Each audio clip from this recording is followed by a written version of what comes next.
You're listening to Nutrition Matters Podcast with Paige Smathers, registered dietitian nutritionist.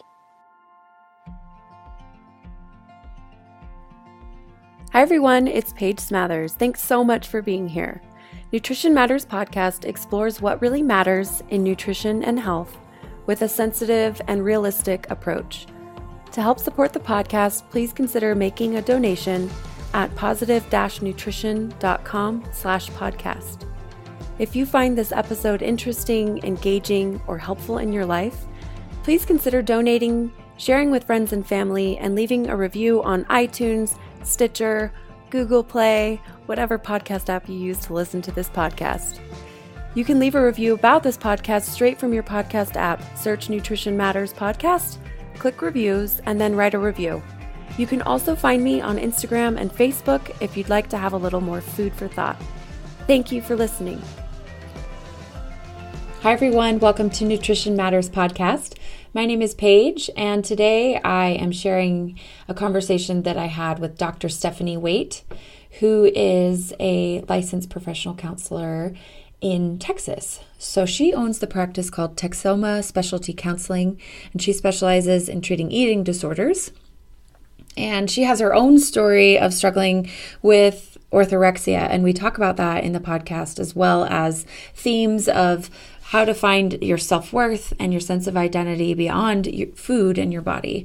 So I'm really excited to share this episode with you. Stephanie did such a great job explaining so much of the complexities behind these themes that often underlie struggles with food and exercise and body image. And so I'm really excited to be sharing this with you today. So before we get into this, I just want to talk about some offerings that I have coming up. On June 23rd, I have the Mindful Eating Workshop for registered dietitians. I'm going to be putting this on in Salt Lake City on June 23rd, and the conference is up for 6 continuing education credits for registered dietitians. I will be teaching the workshop along with my friend Noah Rasheta, who I've had on the podcast. So if you'd like to get a feel for our dynamic together, I believe that's episode 100. You can check that out. I'm super excited to be putting this on and happy that it's filling up. So if you're interested in coming, be sure to buy tickets before the early bird registration tickets go up. So that'll be June 1st. The prices will go up. So looking forward to this workshop. And then also I wanted to also announce that I am offering 1.5 continuing education credits for a pre-recorded webinar that I did about a dietitian's role in addiction recovery. And I also have an ebook for sale with the same title. And this is sort of an introduction to addiction, substance use disorders, community, and it's relevant for registered dietitians who want to operate in that space, but want to kind of have some background in how to do so effectively. I also have put together my 10-week curriculum for positive nutrition for substance use disorders. So this is a curriculum that's intended to be implemented by registered dietitians in treatment centers. I've had a number of dietitians reach out to me over the years wanting this curriculum, and it's finally ready to go. So if you're interested in checking that out, that is positive-nutrition.com/curriculum. And then I didn't mention earlier, but the substance use disorders ebook and also the webinar for credit, that you can find that on the website as well, positive-nutrition.com/SUDS. So substance use disorders. Okay. So with that, let's get into this conversation that I had with Dr. Stephanie Waite, and we talked all about finding your self-worth and identity beyond food and body. Well, hello, Stephanie. Welcome to Nutrition Matters Podcast, or should I say Dr. Waite? Sorry, excuse me. I always tell people, don't call me doctor, just call me Stephanie. So just call me Stephanie. Some people are weird about it, where they're like, I earned that title. You must call me that. Yeah, I did, but I just feel like it's kind of impersonal sometimes, maybe, because I'm just a girl. So just a regular person who went to school for a long time, right? Yeah. So Stephanie, take a minute and just introduce yourself to the listeners and kind of explain what you do and who you are, and then we'll dive into the topic at hand. Cool. So I am Dr. Stephanie Waite. Stephanie Waite, like wait a minute. I am a licensed professional counselor in Texas. I own Texoma Specialty Counseling. If you're familiar with Texas, I'm north of Dallas, right before you get into Oklahoma. So we're called Texoma, like Texas, Oklahoma. So, and I work with individuals with eating disorders, body image, and self-esteem in my private practice. Awesome. So talk about what you do in your practice. I mean, you already kind of mentioned a few things, but I know you do one-on-one therapy and then also some stuff online. So just give a brief overview of that. Yeah, so I do, I see teens and adults. Unfortunately, because it's such a small area, I am the only eating disorder specialist in, that whole area. So I see everyone. So all disordered eating, binge eating, anorexia, bulimia, orthorexia, people who have weight loss surgery, they come afterwards, to help with the behavioral emotional effects of that. A lot of self-esteem, a lot of body image. So I do, individual and then family with my one-on-one clients. I am starting an online aspect because it's just me and lots of people need help.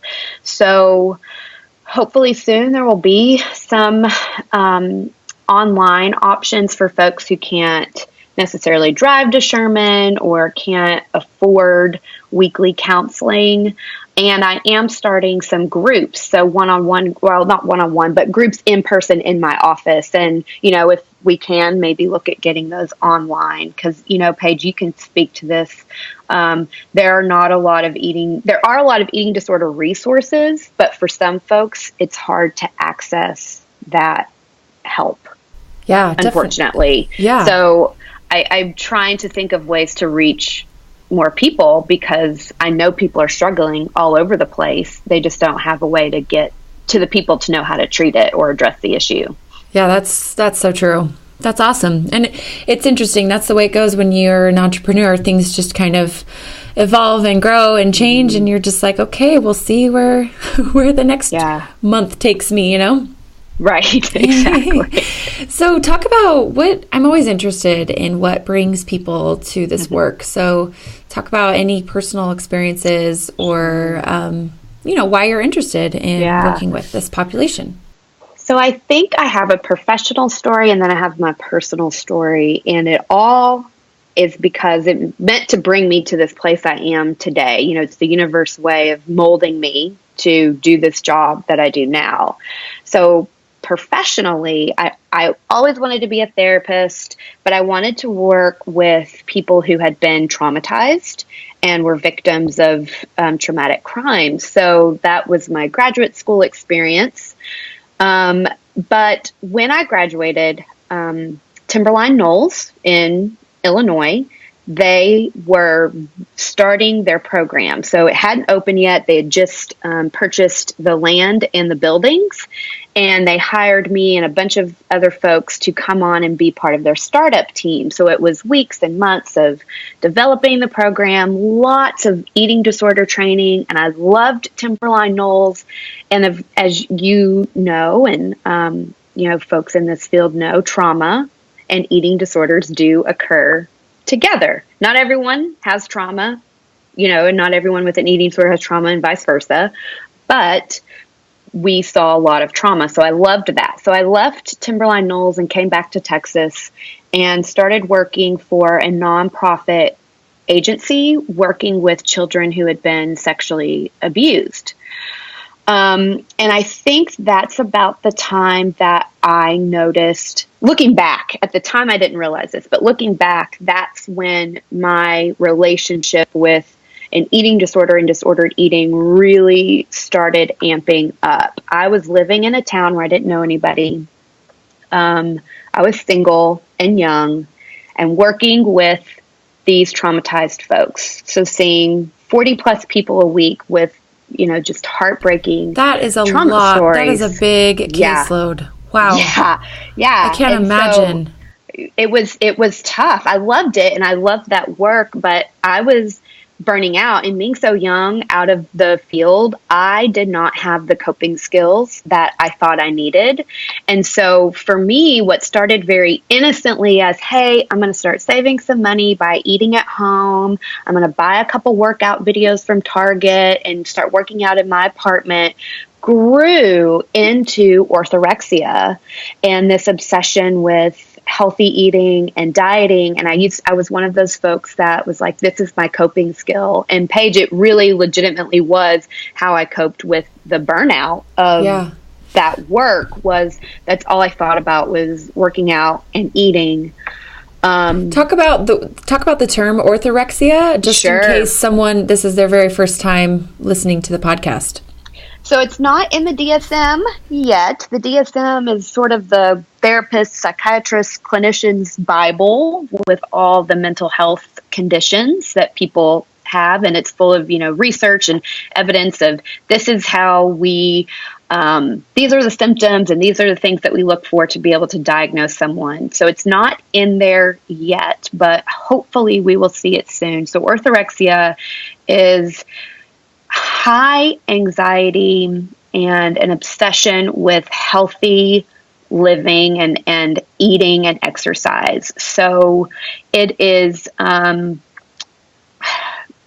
me and a lot of the people that I work with, it's the healthy lifestyle stuff, where we got to go to the gym and we have to work out a certain way and we have to eat a certain way and we cannot eat beyond those rules because of the anxiety and the fear of what it'll do to our body and what it'll do to our self-worth. Right. It was a lot of like, I felt like I'm a very good person because I'm living this lifestyle, but I don't want to like trigger people who listen to this, but you go to extremes to try to eat certain foods and work out a certain way. And what's scary about orthorexia is we don't always catch it because it's sort of socially acceptable in our day and age. That's a really important point. And then another thing I wanted to highlight that you were talking about is this idea that I hear this a lot in session with my clients, and I'm interested in your perspective with your training and expertise. Like, I hear the idea of, well, at least I can say at the end of my day, I ate these foods and I exercised this certain amount, and at least that makes me feel like I wasn't a total failure. So is that part of what you mean by it helped you cope, or is that kind of the whole of what you meant by how it helped you cope? Yeah, the whole, and honestly, exercise, it does help us feel good. And yeah, there's endorphins. You can go and do whatever you do when you exercise, and there is a biological feel good about that. For me and for other people with orthorexia and other eating disorders, it is if I don't do these things, I'm not a good person. I've failed. I've screwed up. I'm not dedicated enough. I'm not strong enough. And so it became, this constant, like, I have to always be doing better and reaching these goals every single time, every single day. And if I didn't run fast enough, I had failed. If I didn't eat a certain way, I'd failed. That's what's so insidious about this stuff is it does connect to our sense of identity, our sense of worth, our sense of belonging and like goodness and morality, right? So it's more than just, hey, I really want to eat healthy and I really want to exercise. It's like I need to do that so that I can feel like I'm okay, which, a lot of times maybe you don't identify that when it's all just swimming around in your mind, when all these thoughts are just going around, but but I'm hoping that as we move through your story and your expertise and advice and maybe our discussion together today, I'm really hoping that we can provide a framework for people to work through that if they feel like their struggle with food or body image or exercise or quote unquote health has gotten entangled in all of these other aspects of like really good, important core things of what makes us human, like worth and identity and goodness, right? Yeah. Yeah. And for me, that's all I had at that time. I didn't have, it was my identity. My friends, that's who I was known as, the person who worked out and ate this way. I even became a fitness instructor because this was if outside of my counseling sessions, that was all that I thought that I could offer. So I'm going to ask you a personal question here. Sure. So were you counseling people with eating disorders when this was going on with you? No, I wasn't. So it was strictly trauma. I think I worked through that kind of, woke up. I was starting my private practice a few years ago, and I had been, I was through the orthorexia, but a colleague came to me and said, hey, we need an eating disorder therapist in this area. Do you know anybody, or what do you know about eating disorders? And I thought, well, I did have this experience at Timberline Knolls, and that really got me thinking we need someone who is going to help the folks in this area work through this issue. So I went and got, extra training, working on the certification through the International Association of Eating Disorder Professionals, got supervision. And it's interesting that professional development gave me so much more insight to my own personal struggle. And it helped me kind of realize it gave me a name for what I had been going through. I knew I wasn't comfortable when I was, engaging in these behaviors. I knew I wasn't really happy, but I didn't know why or what the cause was. And so all of that learning to help other people has helped me be able to kind of own my own personal story and be like, okay, well, this is what I went through. Absolutely. There's so much work to be done to be able to help others in this way. You've got to do your own work because, I mean, it's not like if you are struggling, you can't help other people. But yeah, it's just, it's a really interesting thing when there's this juxtaposition of what's going on in your personal life and then what's going on in your professional life. I had counseling, on my own, and had helped me really. I think my relationships helped me. That was my identity. And when I realized, hey, my identity is beyond this, the healing in that was so powerful. Okay, so but how? Like, how did you do that? What are some behaviors? What are some, I mean, sometimes it seems like people just need to reflect and, and think about it and do therapy around it. But at the same time, it's like, how does one do that, I saw what I was missing out on. I saw, in my mind, I thought, okay, in order to be successful, success looks like this. And it was a body type. And then when I was starting my own private practice out and being very successful in my private practice without living that lifestyle, it was like, what was I waiting for all of these years? Here I am, not chasing this ideal anymore. And I'm doing professionally and personally what I always wanted to be doing.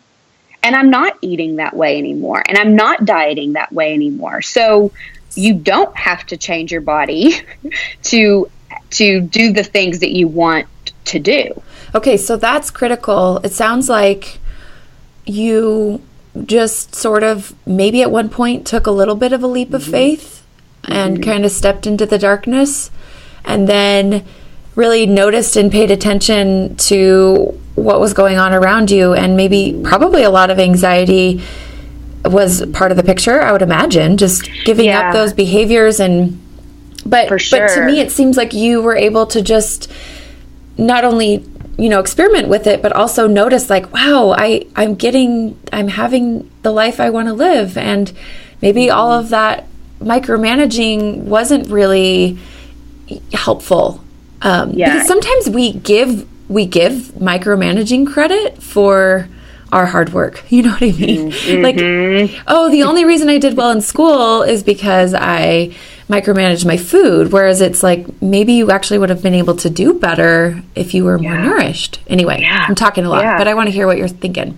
Yeah, well, I love that, because maybe it's like your own person is why you do well in school and why you are successful. It has nothing to do with what you ate and it has even nothing to do with the grades that you make. Like, we are worthy people, and we have a place on this planet, and that has nothing to do with the food that we eat, the way that we work out, the way that our body looks. We want things to like measure, like we want data to kind of support I'm a good person, but those behaviors don't make me who I am. They're part of how I live my life. They're what you do. Yeah. Okay, so you're so right about that. And I just want to highlight what you just said. We want data to back up us being a good person. We want, certain number of followers, certain number of validation, certain number of podcast downloads, or whatever situation we find ourselves in, or we want to make a certain amount of money, or have a house that looks a certain way, or have a certain type of partner, whatever it might be, as this validation of like, okay, I'm still okay, I'm still worthy. That's so brave to identify that and to actively look for other ways to define yourself or to find that worth or identity. Yeah, and I say this to my clients all the time. We have to gather evidence. If all day long we challenge eating disorder thoughts and thinking, and clients are like, but these things are true. It is true about me. And maybe it's not about them abandoning that thought or that desire to have the data and validation of being of a certain type of person, but let's look at all the data, because there are two sides. Okay, so sure, the way you eat, if you're really needing that to validate the type of person that you are, let's gather other evidence to support the type of person that you are. What type of person do you want to be? And then let's look at what you do every single day to support, that belief of yourself. So I say it all the time, you have to gather evidence to help build that esteem and that self-worth. So I love that. I love that idea of gathering evidence. Maybe you do that in therapy. Maybe you do that with journaling. Maybe you do that with talking to your parents or your partner or your best friend, because sometimes it's easier for them to see it than you. I've also heard of a really cool exercise where you write yourself a letter, but you pretend like it's not you. Like, you write yourself a letter as if you were your best friend or you're like someone else in a really nurturing role, just to kind of get outside of yourself and see yourself as other people do. Maybe those are some practical things people can do to gather that evidence. Yeah. And I think, our relationships are not only our relationships validate us, good or bad. I hate that I'm speaking in such good or, what's the word?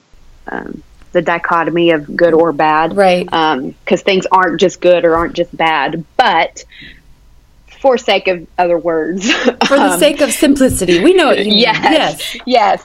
So we do get validation of the type of person that we are from our relationships. Sometimes we have folks in our lives that make us feel awful about ourselves, and they have sent us this message that you are not a good person, you're not worthy. They've said really hurtful things. But then we also have relationships in our lives that do validate us as a good person. And so it's asking yourself, who is in my life, and how do they validate me as a person? And then are there ways for me to spend more time or surround myself with folks that validate the person that I want to be? Not always easy, because boundaries and relationships can get very complicated, but I think it can help to be like, okay, who makes me feel like the person I want to be, and who makes me feel like crap? Oh, that's such an important thing, and such a luxury of adulthood, at least for me, is, in school, you kind of can't choose who your friends are, because they just are the people who go to school with you when you're in high school or, younger and stuff. But it's nice. I remember going away to college and I was like, wow, I'm in charge of who my friends are. This is such a relief. And it just keeps getting better the older I get. It's like, adulthood is nice for that, where you can kind of choose who you want to surround yourself with. I mean, besides your family and stuff like that, but you can kind of choose those people in a lot of cases. Right. And even with family, we can't choose our family, and it's tough, but as an adult, we get to set boundaries, and we get to say to people, this is how I want you to treat me.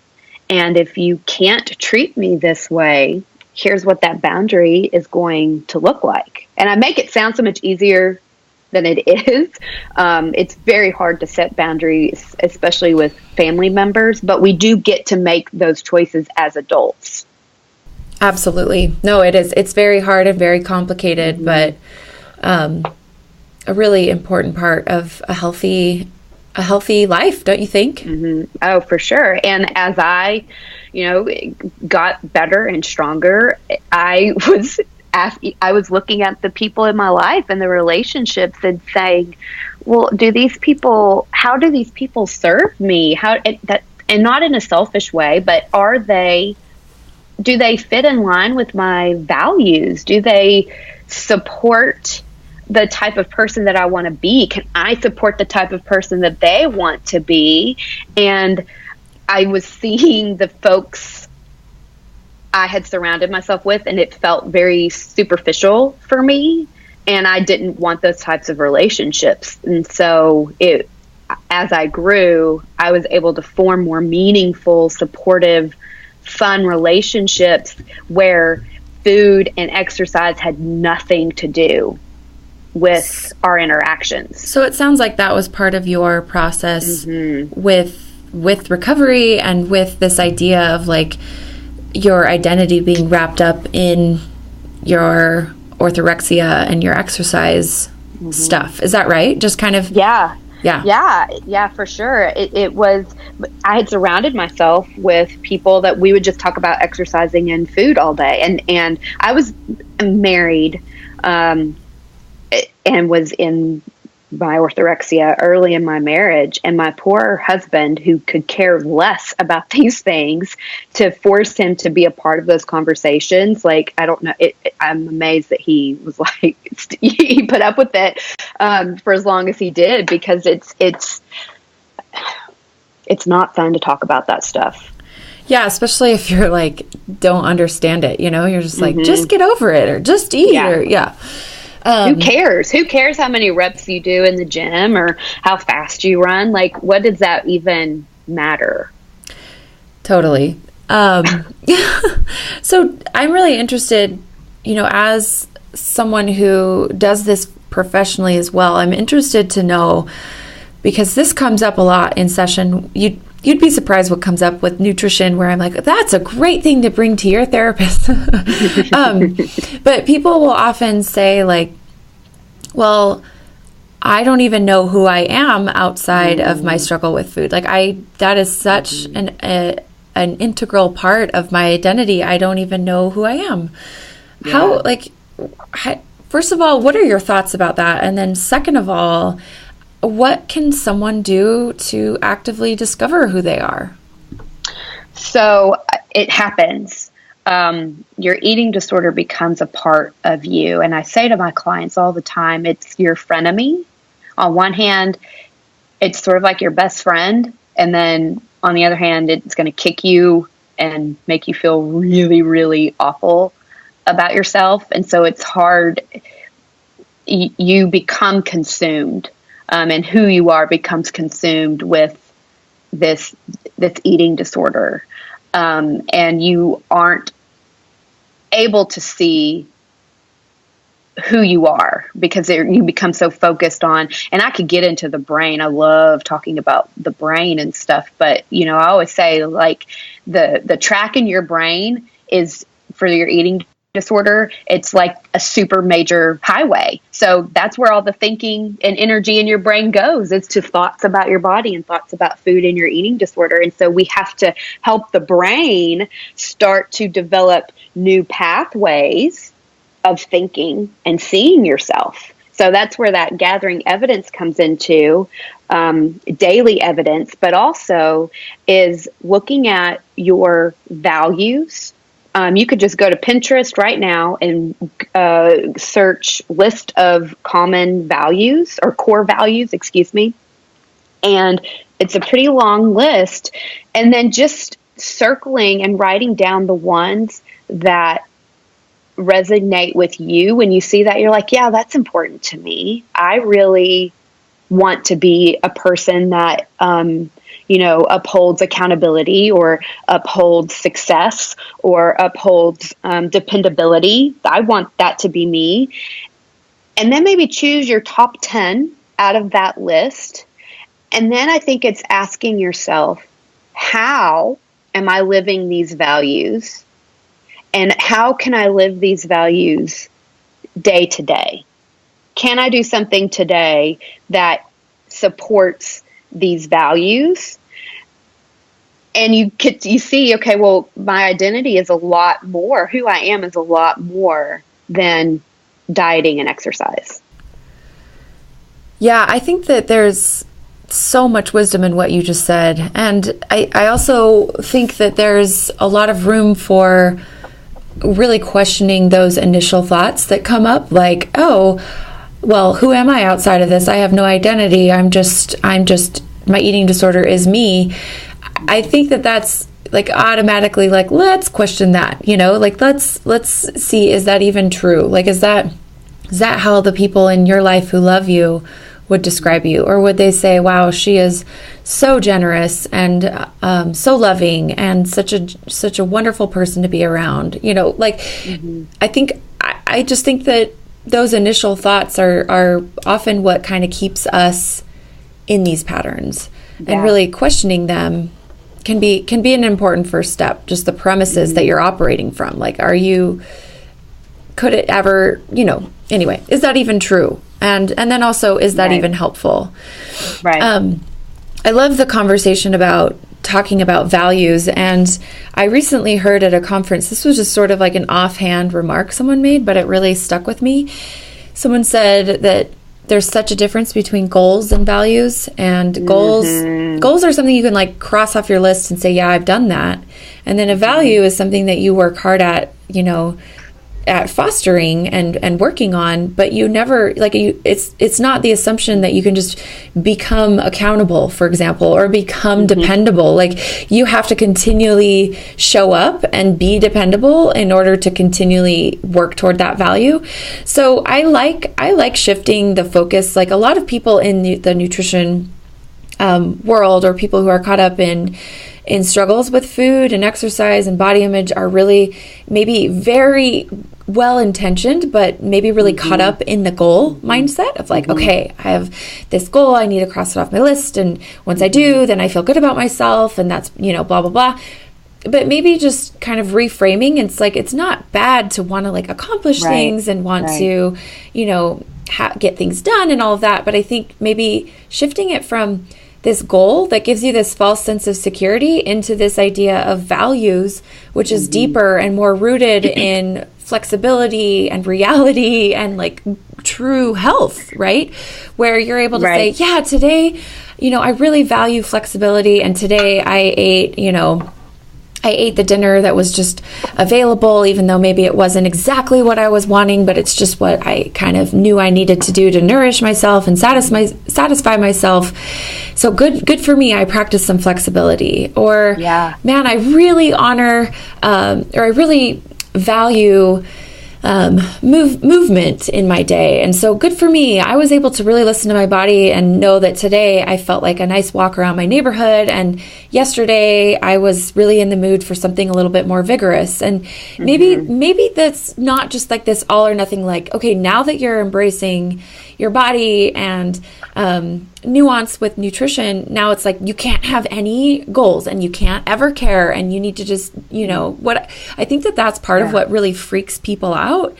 But maybe shifting to values can be a good thing to kind of ponder about for a little while. What are your thoughts, Stephanie? I love that you said that, and I say that's why I love working with eating disorders. Is my clients are so goal oriented. They are hard workers, and they are super stubborn in a good way and set in their ways. And they are some of my younger clients are going to be running this country very well in a few years.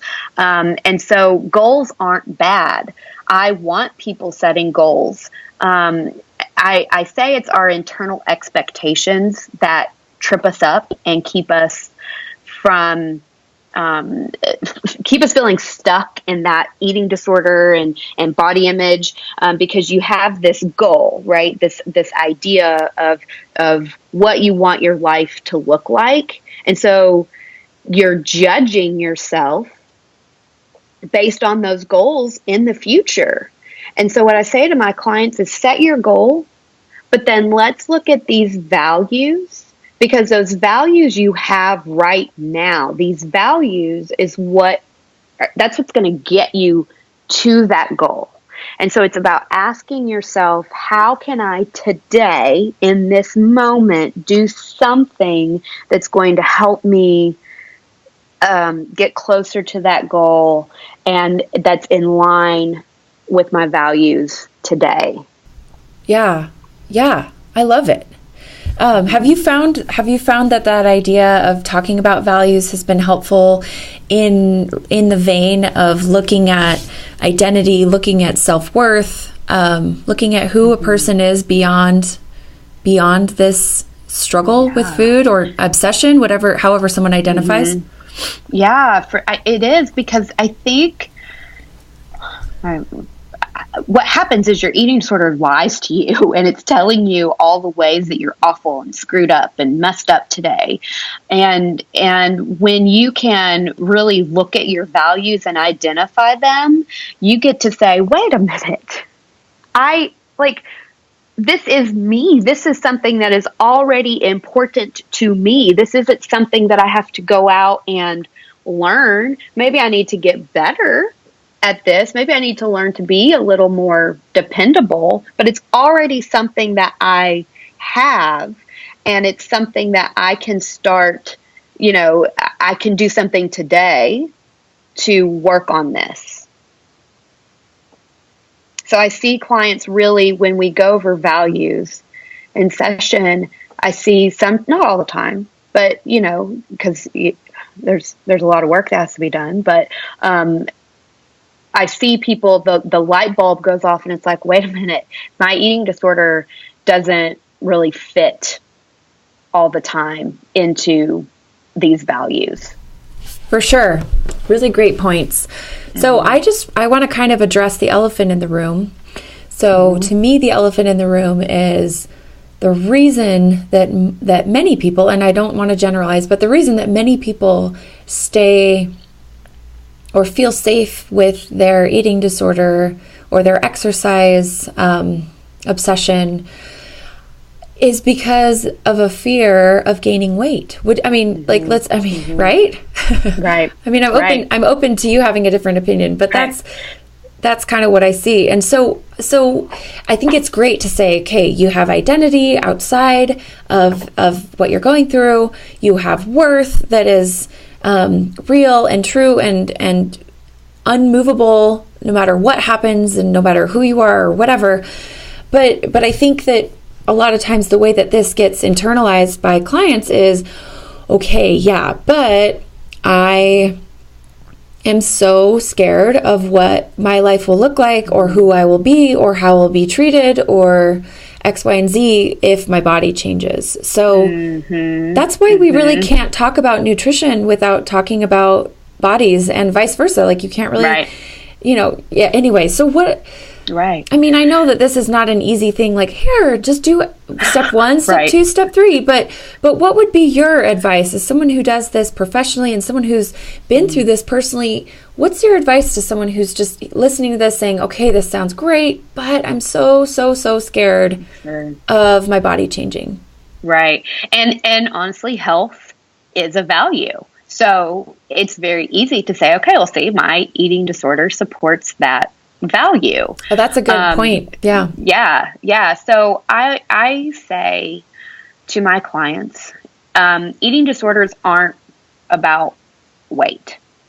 They are, but an eating disorder serves as a shield from the emotional upset that you're experiencing. For me, I was super anxious, depressed, and overwhelmed from hearing these children's stories all day long. And it became easier for me to channel all of that into this orthorexia.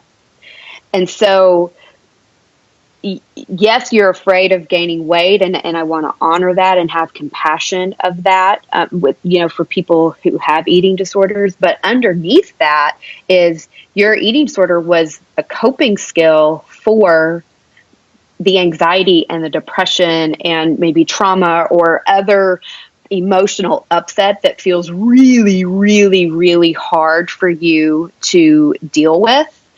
And so that's why, we want people in counseling. That's why sometimes you have to learn how to cope with that emotional upset in order to work through the eating disorder. Because as you start to eat and as you start to recover, those emotions are there. And it's real easy to go back to the eating or the exercise or the whatever. So it's finding other ways to channel and work through that emotional upset without the eating disorder behaviors. So you're saying there's this, and oftentimes it's more convenient or easy to worry about weight gain than it is to worry about whatever's going on in your life. I don't want to say it's easier because it's painful. Yeah, that's true. That's a good point. This is how I describe it to my clients. The depression or anxiety that you feel, it feels so helpless and hopeless. And when you look at that, you're like, what do I do with this? I don't know how to cope with this. I don't know how to deal with this. But you know what? If I restrict this or if I do this eating disorder behavior, that I am going to at least, my brain is going to pat me on the back and be like, okay, you did that. Temporarily kind of relieving some of that. Yeah. And so I say your body becomes a shield in this, and that you feel emotionally bad. So that when you look in the mirror, you look at yourself, you're like, I don't like what I see, because your brain is telling you to look through this negative, upsetting lens. And so that's how you see yourself. But that's because you have these hurtful emotions under there. So it's almost like I can change my body. I can do something about this, whereas I don't know what the heck to do with my anxiety and my depression.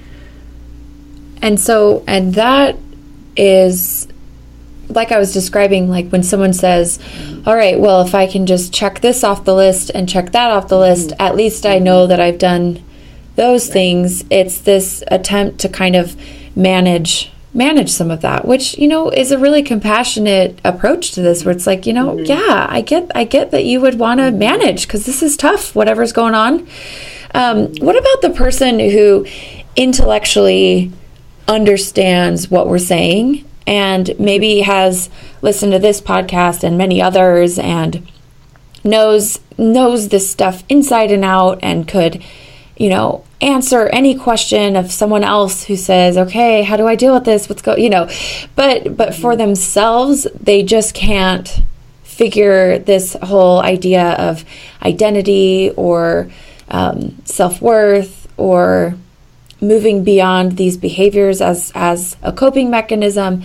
What about that person? What would you say to them? I would say to them, it's a really great question. It's hard. It's hard. And I have compassion because it's great that you understand it and you have the mental knowledge.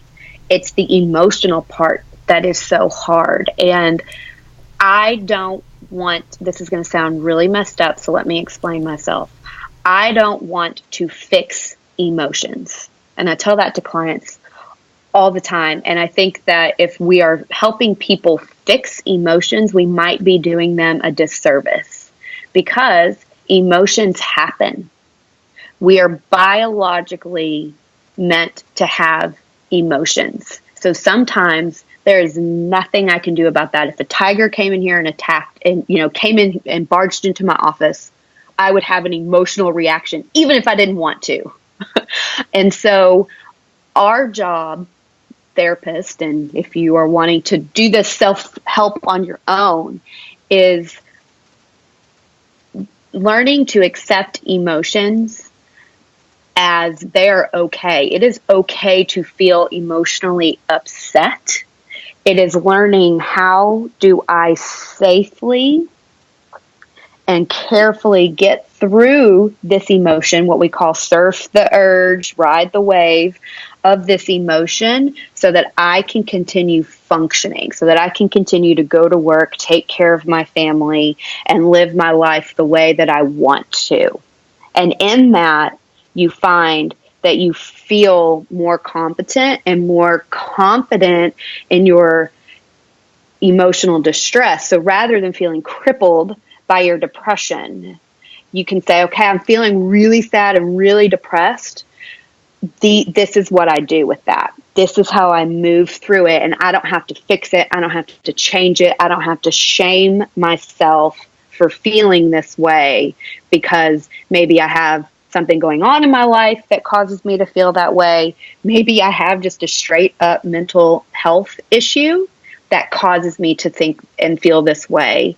And so these are the tools and the skills and the resources and the support that I lean into when I feel this way to help me get through it. Okay, so you said a few really great things in there. One of them that I wanted to point out is just the idea of adding shame on top of already dealing with what you're dealing with. Like, just really trying to be aware of what's just a natural emotional response to what's going on in life, and then are you adding fuel to that fire? And is there an element of what you're going through that's maybe self-inflicted that maybe you can look at and kind of work with? And then the other thing I wanted to ask you is, do you think that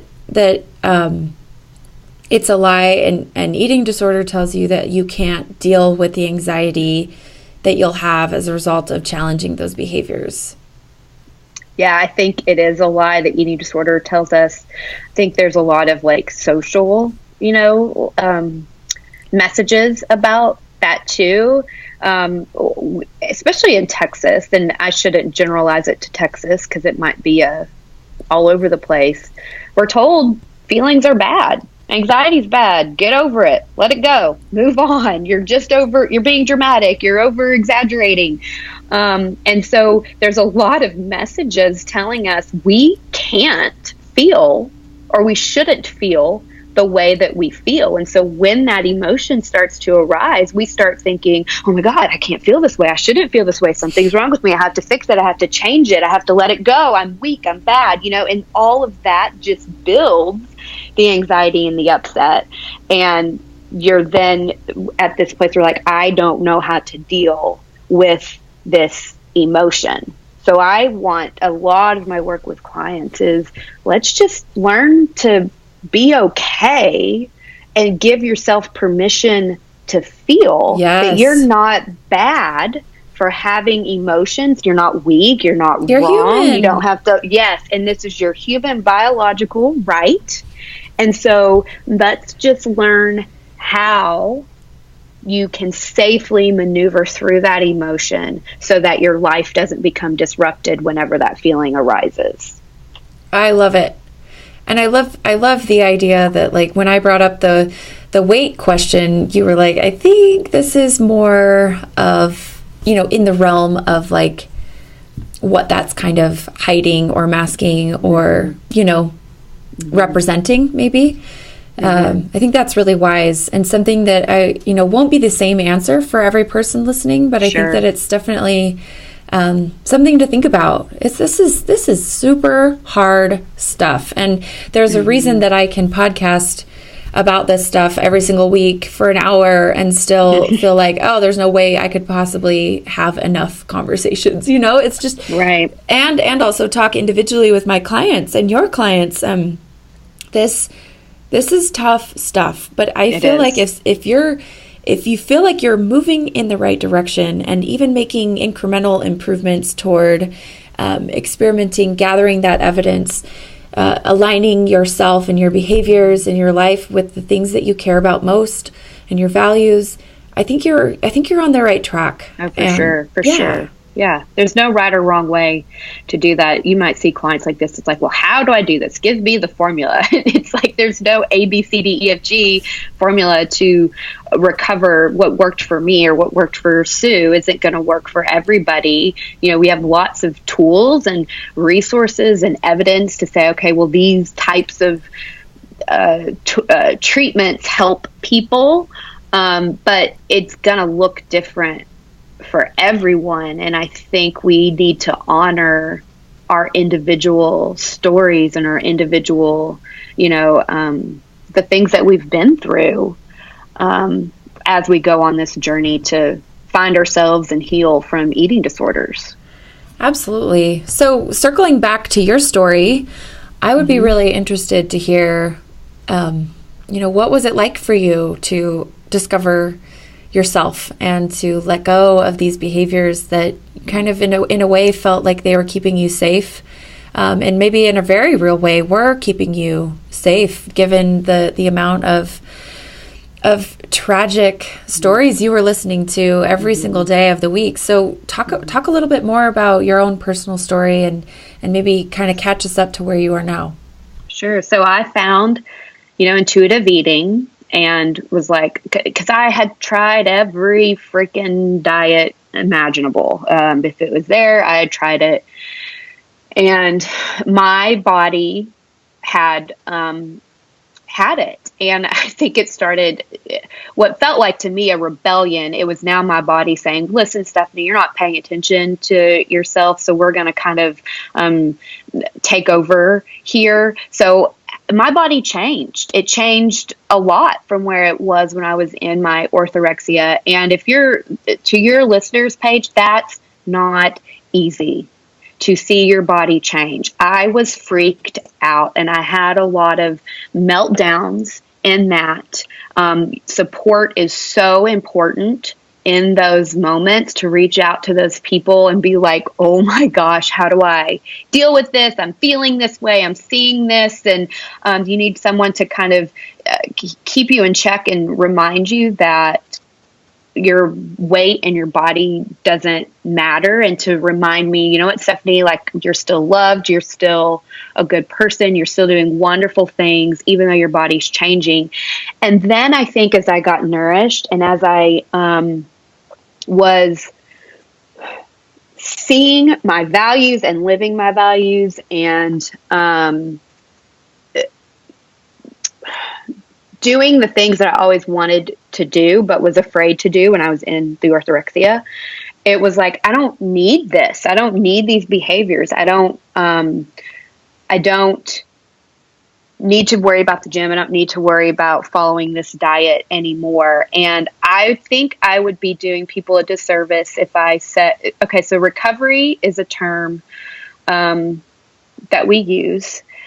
And I think recovery looks different for everyone. My clients want to say to me, will I ever recover? Will I ever get over this? Yes, you will.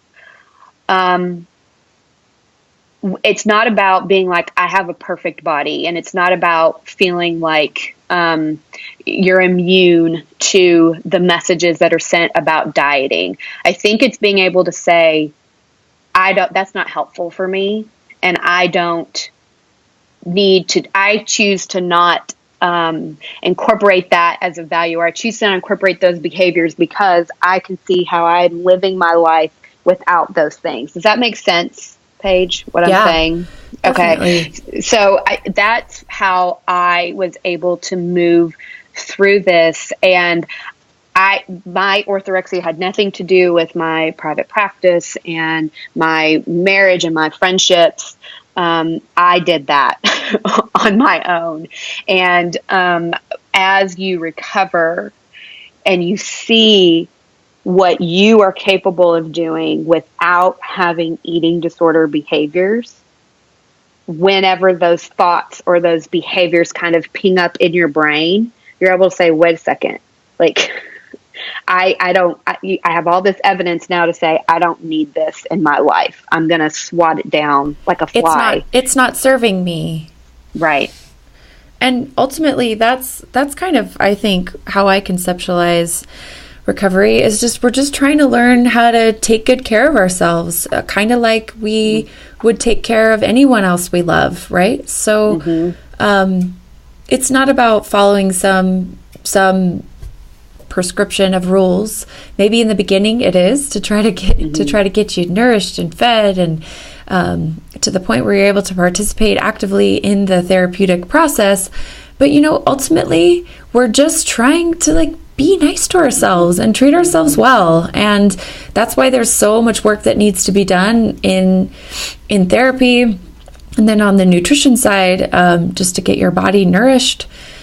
So I think the self-love aspect of this becomes really relevant when we're trying to actively walk away from stuff that isn't helpful for us. It's like, why would we do that if we're not coming from this place of love? I think it doesn't make any sense to go through the hard work of doing it if there isn't that. Right. Does that make sense? And I'm glad you brought up the self-love piece on my website and all the free stuff that I offer on my website. And my motto is love your body, love your life. And I get, some people saying, well, like, how is that even possible? I think when people want to say self-love isn't possible, but it's not about, again, me. I don't wake up every single day and be like, gosh, I have the best body and I'm the most amazing person ever. It's just saying, there are things about me that I don't really dig. I don't particularly like this. But just like my husband does things that annoys me, or my mom does things that annoys me and bothers me, I still love them and I still treat them with kindness and respect and compassion. And I still enjoy being with them despite having these flaws or these things that I'm not really thrilled about. Yeah, I think we do ourselves a disservice when we make it seem like you have to love every part of you every single second of every day, and if you have a negative thought, then you're right back to the drawing board. I mean, that's super unhelpful thinking, but I think especially people new to this world, that might be sort of how some of this stuff gets interpreted.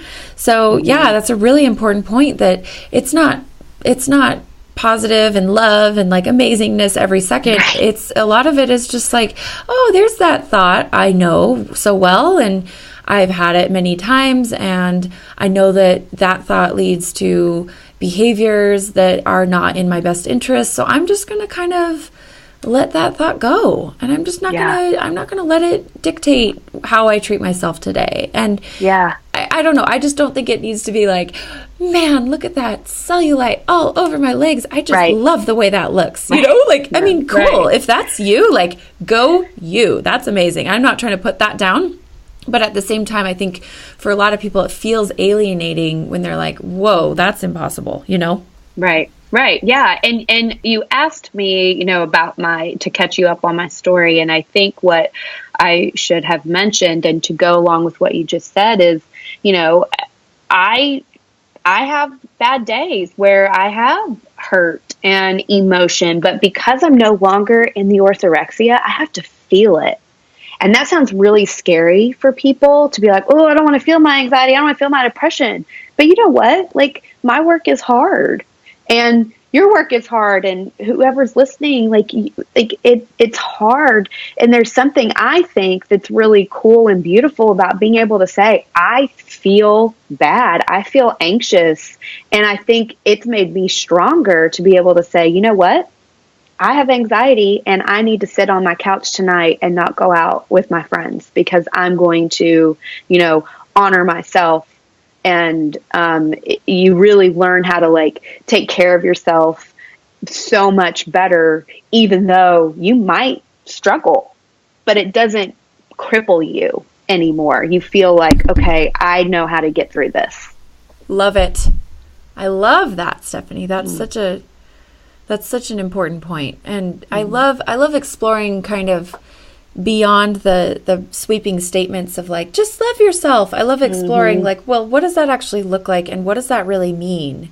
And maybe it just, for some of my clients, that means just be a little less mean to yourself. Just try that, you know, like just a little less mean. And maybe that feels more doable than like complete 100% self-love. But I think it's a skill. It's a skill that we can get better at. The more we practice, the easier it becomes to recognize, wow, my body did some really amazing things for me today. Or I'm just so grateful that I have arms so that I can hug my child, or whatever it might be. You get used to kind of being mindful and present and grateful.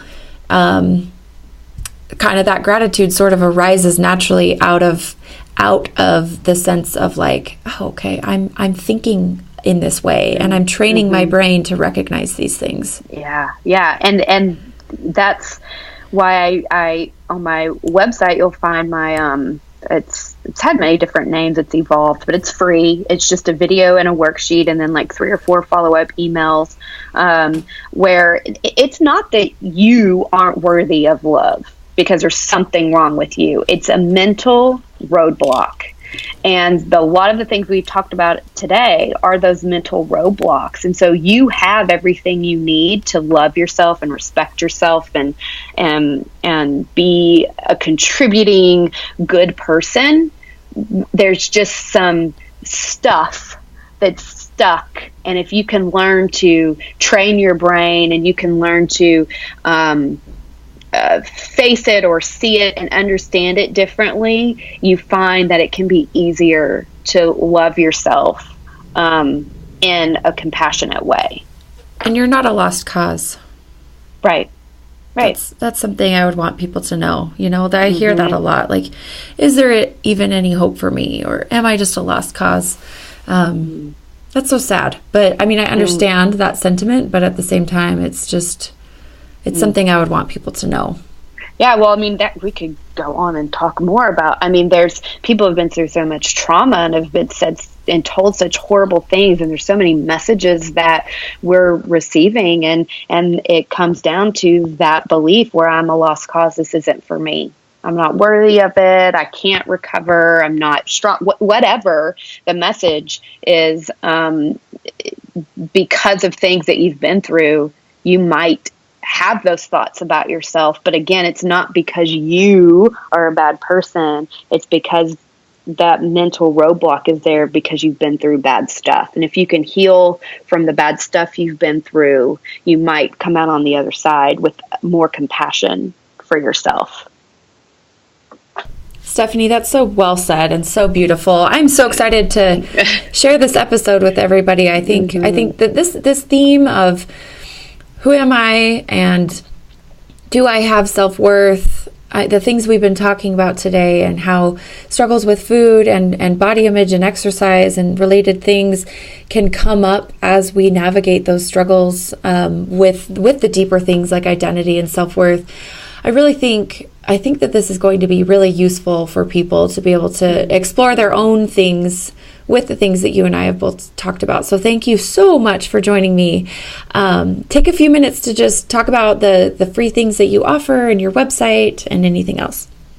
Sure. So my website is texomaspecialtycounseling.com. It's a mouthful, but it hopefully will be on like the page notes too. But right there, you can just sign up and you get this video. There's 6 roadblocks. A lot of what we've talked about today, your relationships, cultural norms, things we've been through, our internal expectations, and a couple other things. Those are the things that are keeping you from loving yourself. So if you put in your information, you get that video and like a journaling worksheet for free. And then, 3 or 4 follow-up emails. And then I send emails every week to help you continue to work through those roadblocks and start to build and improve your relationship with yourself. I have tons of blogs on my website, and there's a really good Facebook group. There's lots of good Facebook groups like, Health at Every Size is a good one. Intuitive Eating Support Group is a great Facebook group. But there's one, Health at Every Size and Eating Disorder Recovery is a wonderful supportive Facebook group. I don't have much to do with that group, but I love it. So I wanted to kind of mention that here. So those are the free things that I offer. And if you want to see how you can start to love yourself, and again, you're not going to wake up tomorrow and be like, I'm awesome, but just start to feel better about yourself and have more compassion towards yourself. Maybe head over to the website and get that video. It's like 20 minutes. So if you have about an hour, check it out. Awesome. Well, I will link to your website and that Health at Every Size and Eating Disorder Recovery group. I think those are great resources. Thank you so much, Stephanie, for coming on the podcast. This was just a joy to talk with you today, and I really, really am excited to share it. Yeah, I'm excited. Thank you. It was wonderful. Well, I sincerely hope you've enjoyed this conversation. If you haven't already, please go ahead and leave a review on iTunes. Thanks again so much for listening, and we'll see you soon for another episode.